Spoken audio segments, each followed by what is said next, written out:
నేనొక మెరుపుని వజ్రాన్ని. నువ్వు సోంబేరివయ్యావు, నీ స్నేహితుల్ని సోంబేరుల్ని చేశావు, గుళ్ళో విగ్రహాలు దొంగతనం చేశావు. నువ్వు క్రిమినల్వి, నువ్వు నాకు ఐ లవ్ యూ చెప్తావా? తులసి మొక్క మీద గొంగలి పొరుగులా ఉందిరా ఆ మాట. నువ్వు నీకు భారం, నీ కన్న వాళ్ళకి భారం, నీ ఊరికి భారం, ఈ దేశానికి భారం. ఇక నుంచైనా మరీ మంచిగా బతుకు.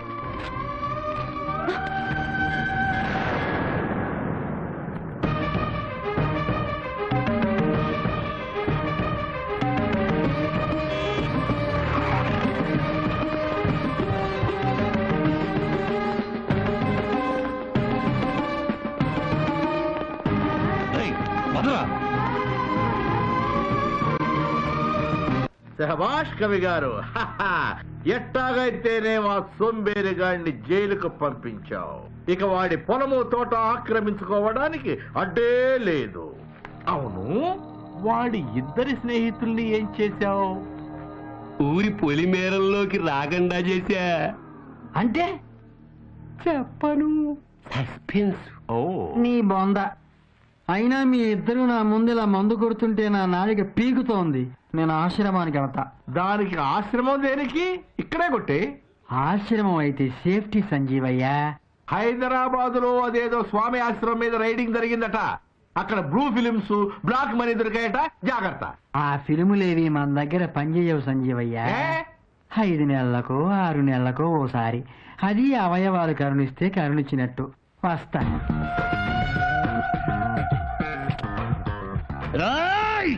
నా అంతటా నేనే మెంటల్ హాస్పిటల్లో ఉంటానంటే తట్టుకోలేమని దండం పెట్టి జైలు సూపరింటెండెంట్ గా పంపించారు.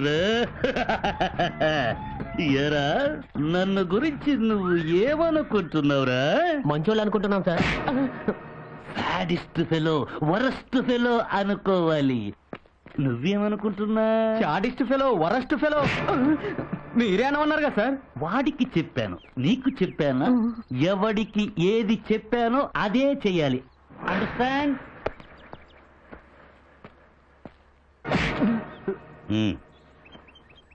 తీయమని నీకు చెప్పానా? లేదు సార్. Thank you.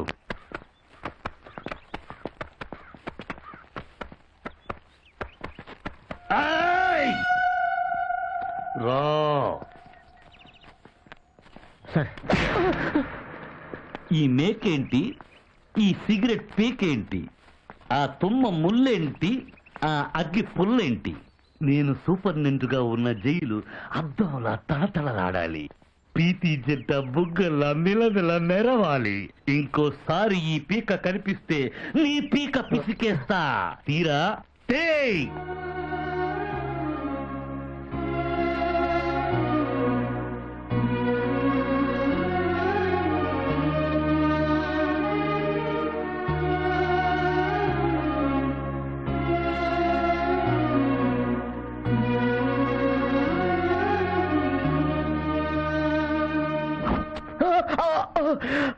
కదలొద్దురా, కత్తి తెగుద్దన్నానా?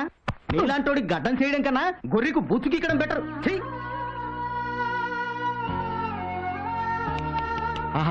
వెంట్రులకు తెలియకుండా క్రీమ్ రాయాలి, చర్మానికి తెలియకుండా గడ్డం గీయాలి. వాడరా బార్బర్ అంటే. నువ్వు బారన్ బార్బర్ రా.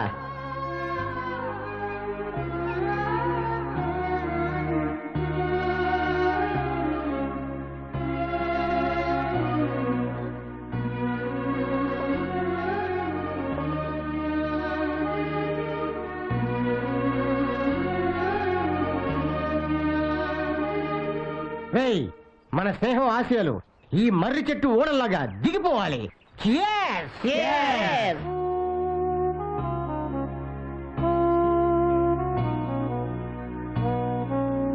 రాంబాబు, మా అమ్మ నాన్న ఎలా ఉన్నారా? మీ నాన్న సంగతి నీకు తెలుసుగా.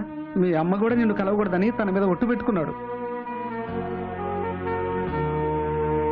నువ్వు తొందరగా బయటికి రావాలని భవానీ మాలేసిన గురు. అమ్మోరు నేను చల్లగా కాపాడుతుంది. కర్మణ్యేవాధికారస్తే మఫలేషు కదాచన. నమస్కారం సార్. నమస్కారం. ఏందయ్య అందరూ కట్టుకట్టుకుని వచ్చారు? మీ బావ ఎక్కడా? బాగా తాగి బాత్రూమ్ లో పడ్డాడు, బెడ్ మీద ఉన్నాడు. ఏం పని మీద వచ్చారు? మేము జైల్లో పెట్టించిన సోంబేరి కుర్రాన్ని ఆ ఎస్పీ నిర్దోషిగా నిరూపిస్తాట. వెంటనే వాడిని మీరు ట్రాన్స్ఫర్ చేయించారు సార్. నేను చేయలేను, రాజకీయ సన్యాసం పుచ్చుకుంటున్నా. అదేంటి మీరు పార్టీలో సెకండ్ పొజిషన్ లో ఉన్నారు, నెక్స్ట్ సీఎం మీరేనా అందరూ అనుకుంటున్నారు. ఈ టైంలో రాజకీయ సన్యాసం ఏమిటండి? చాలా కారణాలున్నాయి. ఏంటవి? ఏమని చెప్పను, నా కాళ్ళు చేతులు పడిపోవాలని నా పెద్ద కొడుకు ఒరిస్సా వెళ్ళి క్షుద్ర పూజలు చేయిస్తున్నాడు. నిన్న నా చిన్న కోడలు బెడ్ కింద మృత్యు యంత్రం పెట్టింది టపా కట్టాలని. మొన్న మీటింగ్ వెళ్ళొస్తా మందు పాత్ర పేలింది. మావోయిస్టులు అనుకున్నాం కదా, కాదంట మా తోడలుడని తేలింది. నేను చస్తే బై ఎలక్షన్ లో నిలబడాలని నా పెళ్ళం అన్ని గుళ్లలో పొర్లు దండాలు పెడతా ఉండాలి. మంగళసూత్రమే మందు పాత్ర అయిపోయాక మా ఇద్దరు రాజకీయాలు మనకెందుకండి? ఇంట్లో నలుగురు గురించి ఇలా పదవులు వదుకుంటే 4 దిక్కులు నవ్వుతాయండి. ఈ నిర్ణయానికి రావడానికి ఇంకా చాలా కారణాలు ఉన్నాయ్యా. ఏమిటా కారణాలు? పిక్కు తినే బంధువర్గం, ఉంపుడు గత్తెల నమ్మక ద్రోహం, చీటికి మాటికి అవిశ్వాసం, శివాట్లు పెట్టే అధిష్టానం, పగబట్టిన దినపత్రికలు, తెగదిట్టే టీవీ ఛానళ్లు, ఐబీపీ ఆస్మా ఫైల్స్, బైపాస్ డయాబెటిస్, పుచ్చిపోయిన జెండా కర్ర, ఎలిసిపోయిన జెండా గుడ్డ, మేడిపండు మేనిఫెస్టోలు, కుక్కతోక విధానాలు, కలిసి రాని కార్యకర్తలు, కల్లబొల్లి వాగ్దానాలు, మాట వినని ఐఏఎస్లు, లెక్క చెయ్యని పోలీసోళ్లు, ఎదిరించే ఎన్జీఓలు, గంట గంటకి పెంట పెంట, ఉంటే బతుకంతా తంట. అందుకే ఇక ఈ రాజకీయాలకు సెలవంట. అర్థమైంది మీ మంట. ఇదిగో మంచిగా మారితే మారచ్చు, మరి అంత మంచిగా మారక. చూడండి, జనానికి మంచి భావాలు చెప్పాల్సినోడు కవి, మంచి బోధలు చేయాల్సినోడు స్వామీజీ, జనాన్ని మంచి దారిలో నడిపించాల్సినోడు రాజకీయ నాయకుడు. మనం ఎట్టా తగలటం. నేను మారా, మీరు కూడా మారండి. ఏంటయ్యా మారేది? నీకు మెట్టలెక్కింది కదా అని మమ్మల్ని కూడా మెట్టలెక్కించుకోమంటావా?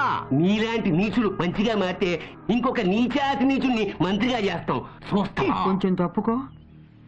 ఆశ్రమానికి వెళ్ళి గోచిగుడ్డ పంపిస్తా.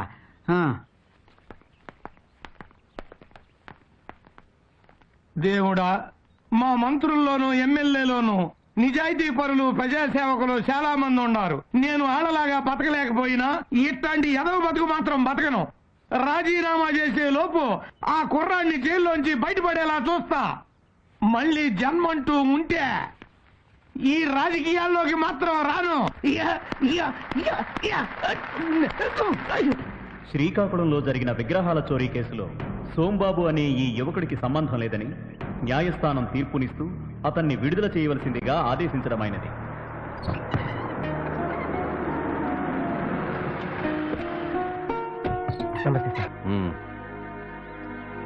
నేనెందుకు విడిపించాను తెలుసా? తెలుసు. ఓసారి మా వాళ్ళు ఒక మిమిక్రీ ఆర్టిస్ట్ని అనుమానించి తీసుకొచ్చారయ్యా. అతను సెల్లో ఉంచి నేను మినిస్టర్ సెక్యూరిటీ కోసం వెళ్ళాను. తిరిగి వచ్చేసరికి అతను అవమానంతో ఆత్మహత్య చేసుకున్నాడు. ఆ విషయం నన్ను ఎప్పుడు బాధిస్తూ ఉంటుంది.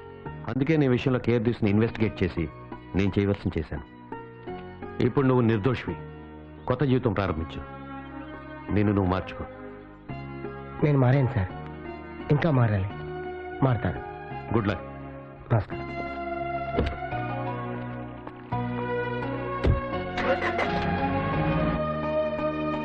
ఏం ఉద్యోగం కావాలయ్యా నీకు? ఏ ఉద్యోగం చేస్తాను సార్? ఏం చదివావు? డిగ్రీ చదివాను సార్. సర్టిఫికేట్ ఉందా? లేదు సార్. సర్టిఫికేట్ లేనప్పుడు డిగ్రీ అని చెప్పుకోవడం ఎందుకు? పిహెచ్డీ అని చెప్పుకో. నేను నిజంగానే డిగ్రీ చేశాను సార్. ఓకే, డిగ్రీ చేసావు. నువ్వు నాకు ఏ పని చేస్తావు? చెప్పండి సార్, ఏమైనా చేస్తాను. సరే, ఏం చెప్తే చేస్తావా? చేస్తాను సార్. అయితే మంచి ఫిగర్ని సెట్ చేస్తావా?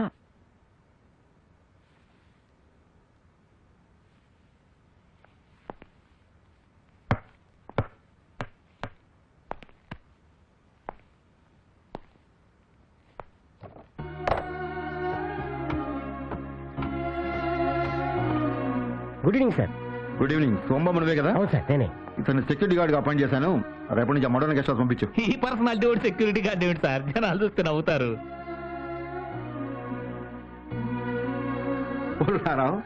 ఊర కుక్క సింహంలా ఏనుగులా ఉండక్కర్లా. 4 ఎంగిలి మెతుకులు తిని పడి ఉండాలా. ఎవరైనా వస్తే బౌ బౌ అనాలా.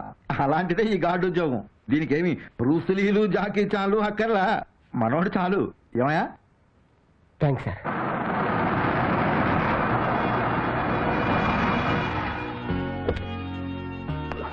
సార్ నమస్తే సార్.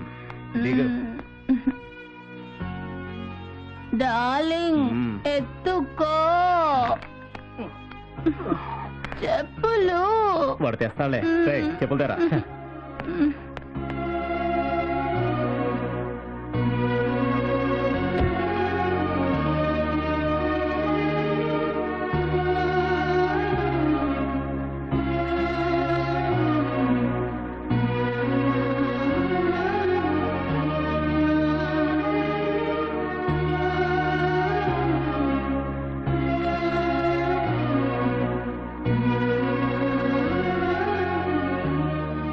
Thanks sir. పాలిష్.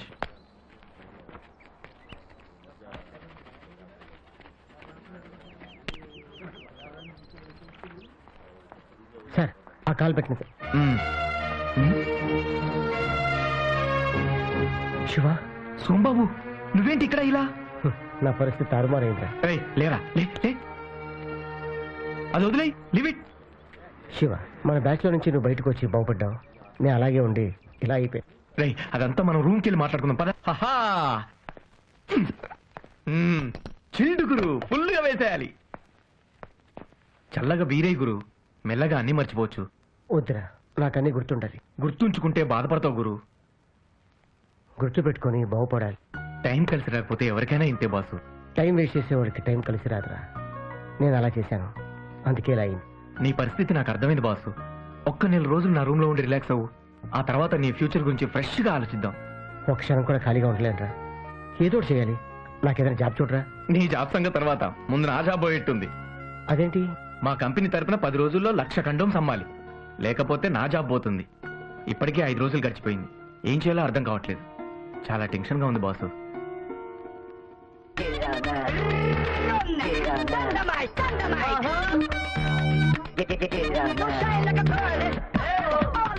ఇలాంటి ఫిగర్స్ డాన్స్ చేస్తూ పబ్లిసిటీ చేస్తే నీ కండోమ్ స్టాక్ 1 డేలో అయిపోతారా? Idea super boss. రేపే ఇంప్లిమెంట్ చేద్దాం. దీనికి నీ సహాయం కూడా కావాలి. తప్పకుండా. ఏం బాసు, ఒక్క ఐడియాతో స్టాక్ అంతా అమ్మిచ్చేసావు. చాలా థ్యాంక్స్ బాసు. దాండే ఉందిరా, నా జాబు. తప్పకుండా. Okay boss.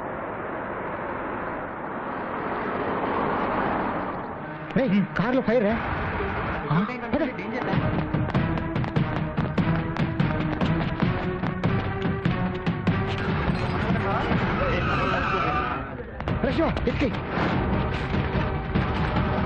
చెప్పడరా నా కారు మీద రాయేసింది. ఎవడది? మంటలు ఎక్కువైతున్నాయి బాసు. సార్, మీ కార్ ఫైర్ అవుతుంది సార్. మీరు ఫాస్ట్గా వెళ్ళిపోతున్నారు. రాయేస్తే ఆగుతారని నేనే వేశాను సార్. Sorry sir. ఇది నా సెంటిమెంట్ కారయ్యా. పెట్రోల్ ట్యాంక్ అంటుకుంటే పెద్ద ప్రమాదం జరిగింది. బాబా నీ రూపంలో కాపాడాడు. Okay, take this plan check. వద్దు సార్,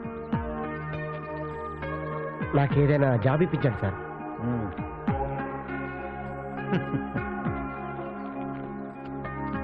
వచ్చినట్టు కలుసుకో. అట్లాగే sir. All the best. Congrats boss. All the best.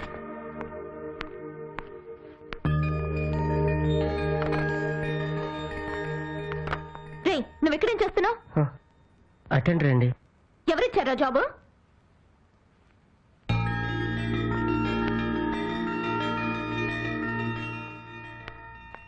Daddy, వాడికి జాబ్ ఎందుకు ఇచ్చారు? ఎవరు? ఓ, ఆ కొత్త టెండరా. అతను నాకు మొన్న యాక్సిడెంట్ కాకుండా పెద్ద గండం తప్పించాడమ్మా. డాడీ, వాడు శ్రీకాకుళంలో విగ్రహాలు దొంగతనం చేశాడు. జైలుకు కూడా వెళ్ళాడు. ఆ సంగతి అతను చెప్పాడమ్మా. నిర్దోషని వదిలేశారట. నా ప్రాణం కాపాడాడు. తన గురించి నిజాయితీగా నిజం చెప్పాడు. అందుకే అతనికి ఉద్యోగం ఇచ్చానమ్మా. వాడు పెద్ద సోంబేరి డాడీ. ఇంతకు ముందు అతను సోమేరుతనం గురించి చెప్పాడమ్మా. ఇక నుంచి కష్టపడదాం అనుకుంటున్నాను, ఏదైనా జాబ్ ఇవ్వమన్నాడు. బ్లాంక్ చెక్ ఇవ్వమని తీసుకునేదమ్మా. డాడీ, వాడు వేస్ట్ ఫెలో. Cool baby. అతని గురించి ఇంతకన్నా డిస్కస్ చేస్తే మనం వేస్ట్ ఫెలోస్ కింద లెక్క. అతని వర్క్ లో మిస్టేక్స్ కానీ సోంబేరితనం కానీ కనిపిస్తే జస్ట్ పంపించేద్దాం. Okay madam.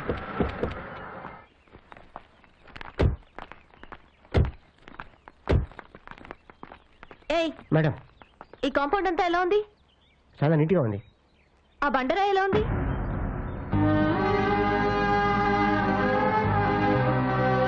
నీ ఇలాగే ఉంది. ఆ బండరాయిని పగలగొట్టి అక్కడ పూల మొక్కల్ని పెంచాలి. 2 రోజులు టైం ఇస్తున్నాను. ఆ బండరాయి ఇక్కడ ఉండకూడదు. ఉంటే నువ్వుండవు. అండర్స్టాండ్? తప్పక